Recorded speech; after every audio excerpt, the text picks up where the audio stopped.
The Christmas Guest by Helen Steiner Rice. It happened one day near December's end, two neighbors called on an old-time friend, and they found his shop so meager and mean, made gay with 1,000 boughs of green. And Conrad was sitting with his face ashine when he suddenly stopped as he stitched a twine, and he said, "Old friends, at dawn today, when the cock was crowing the night away, the Lord appeared in a dream to me and said, 'I'm coming your guest to be.' So I've been busy with feet astir, strewing my shop with branches of fir. The table is spread and the kettle is shined, and over the rafter the holly is twined. And now I will wait for my Lord to appear, and listen closely so I will hear his step as he nears my humble place, and I open the door and look on his face." So his friends went home and left Conrad alone, for this was the happiest day he had known. For long since his family had passed away, and Conrad had spent many a sad Christmas day. But he knew with the Lord as his Christmas guest, this Christmas would be the dearest and best.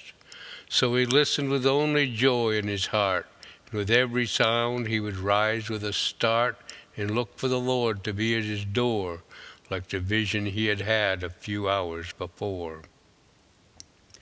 So he ran to the window after hearing a sound, but all he could see on the snow-covered ground was a shabby beggar whose shoes were torn and all his clothes were ragged and worn.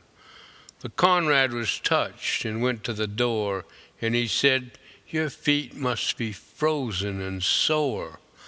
I have some shoes in my shop for you, and a coat that will keep you warmer, too." So with grateful heart the man went away, but Conrad noticed the time of day. He wondered what made the Lord so late, and how much longer he would have to wait. When he heard a knock and ran to the door, but it was only a stranger once more, a bent old lady with a shawl of black, with a bundle of kindling piled on her back. She asked for only a place to rest, but that was reserved for Conrad's great guest. But her voice seemed to plead, "Don't send me away, let me rest for a while on Christmas Day." So Conrad brewed her a steaming cup and told her to sit at the table and sup.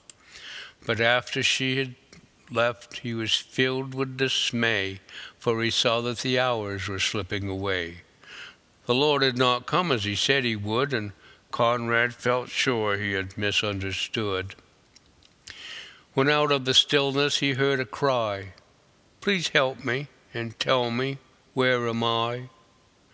So again he opened his friendly door and stood disappointed as twice before. It was only a child who had wandered away and was lost from her family on Christmas Day.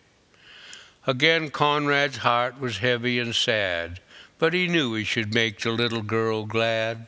So he called her in and wiped her tears and quieted all her childish fears. Then he led her back to her home once more.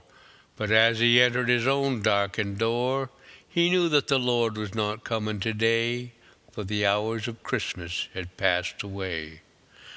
So he went to his room and knelt down to pray, and he said, "Dear Lord, why did you delay? What kept you from coming to call on me? For I wanted so much your face to see." When soft in the silence a voice he heard, "Lift up your head, for I kept my word. 3 times my shadow crossed your floor, 3 times I came to your lowly door. For I was the beggar with bruised cold feet, I was the woman you gave something to eat, and I was the child on the homeless street. 3 times I knocked, and 3 times I came in, and each time I found the warmth of a friend. Of all the gifts, love is the best. I was honored to be your Christmas guest.